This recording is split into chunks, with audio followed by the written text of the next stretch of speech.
I'm Shalane from TSC Tuition, and today I'll be reviewing a very sophisticated text response introduction. Today the introduction that I'm going to be reviewing is found on the ATAR Notes website. I will put down a link in the description box below, so click on that and have a look first before continuing to watch this. I think overall, looking at this introduction, it's obviously written by someone who has a fairly confident grasp of English, so that opening sentence is really great. It ticks all of the right boxes. It tells me everything I need to know about the text, and there's really nothing missing here. It tells me a little bit about the background of the text, it tells me the author's name, it tells me the kind of text it is, that it's a work of prose fiction, it tells me roughly what the themes are about, that are in the text, and also what the student's going to talk about, and it tells me the text's title. In fact, the only thing that I would critique is the titling of Frankenstein. The convention for titles of texts is that we underline it or we italicize it. Obviously, if you're handwriting an essay, it's pretty hard to make something italicized, so it's easier to just underline it. And we do that rather than putting the title in quotation marks, because it gets really confusing as to, are we talking about the title or are we talking about a quote? So to minimize that confusion, we want to italicize titles of texts or we underline titles of texts, and we leave the actual quotes as the only things that we put quotation marks around. And in fact, this presents itself as a problem in that second sentence. So while characters portrayed as helpless within Frankenstein do face societal injustice, so that use of Frankenstein in that sentence, it's not clear. I mean, it's kind of clear by implication and by context that this author is talking about Frankenstein, the novella or novel, rather than the character, Victor Frankenstein, but the way that it's laid out doesn't make it clear. And the thing is, you're going to get marks taken off for that in an exam or SAC situation, and let's all face it, there are better ways to lose marks.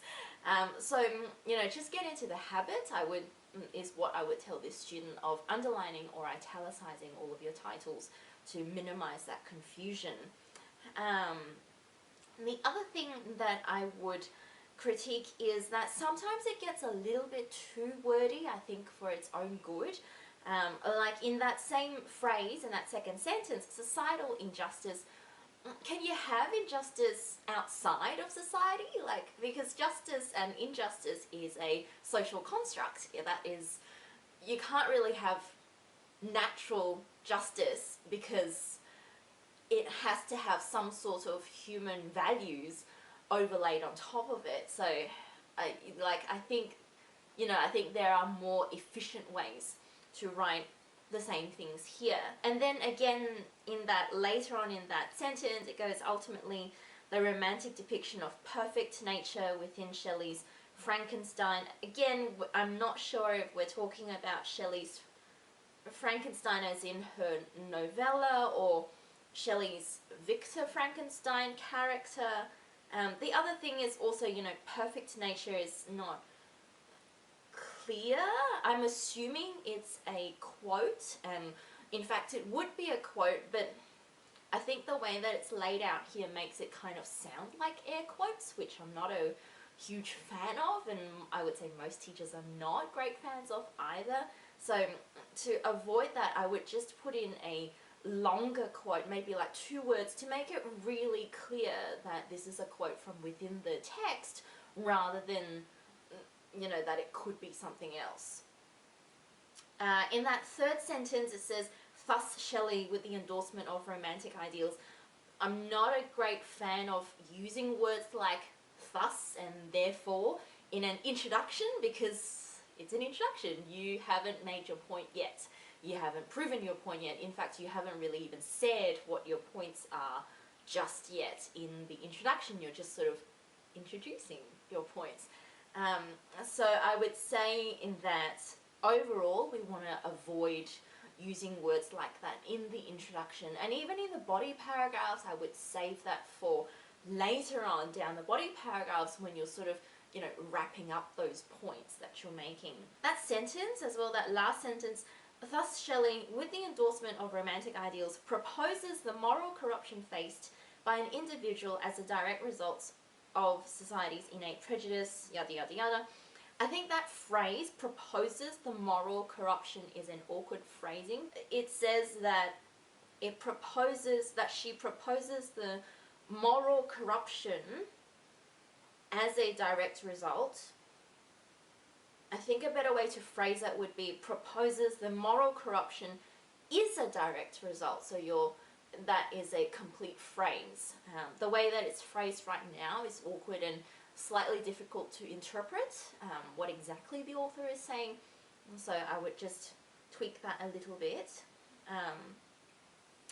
Also, in that last sentence, the student talks about innate prejudice and then initial prejudice, but it's, while they are not mutually exclusive concepts, they're also not the most together concepts as well, if you know what I mean. Innate prejudice, I think, is fine in that it fits into what this student has been saying all along with, you know, aesthetics and injustice. I think that's fine. But then the student goes on to talk about initial prejudice to critique society's fixation. I just think there are maybe more effective ways to phrase what the student is trying to say here. At the moment it sounds maybe not contradictory, but definitely not complimentary. So that would be something that I would raise with the student, that perhaps we need to just rephrase slightly to make it a little bit clearer. The other thing overall that I would critique about this introduction is that I don't get a sense of how this student is going to answer the prompt. So the prompt is that the world of Shelley's novel is characterized by, quote, injustice and ingratitude, end quote. To what extent do you agree? It sounds like this student's going to talk a lot about prejudice, and that prejudice being based on, you know, outer aesthetics and, you know, things like that, sort of making judgments based on outward appearances, which is fine, but I don't see how that's going to tie into the quote that the prompt is asking for. So injustice, I can kind of see how that works, but in gratitude I'm really struggling to make a link here. And then the command phrase, to what extent, again, I'm not really getting a sense of how this student is going to approach this, which may or may not be fine. Like, the student might actually have a really great approach in the body paragraphs, but because I'm only looking at the introduction and this student has only put up the introduction, I don't know. I don't really get a sense of that. So I think overall the writing is, you know, pretty fantastic. I mean, what I'm really picking on here is really nitpicking. But I think just in terms of giving me, the reader, a greater sense of mastery of this student over the material that's being asked of the prompt is a little bit lacking. So I would say in terms of form, really great, fantastic. But in terms of content, I think could use a little bit more finesse.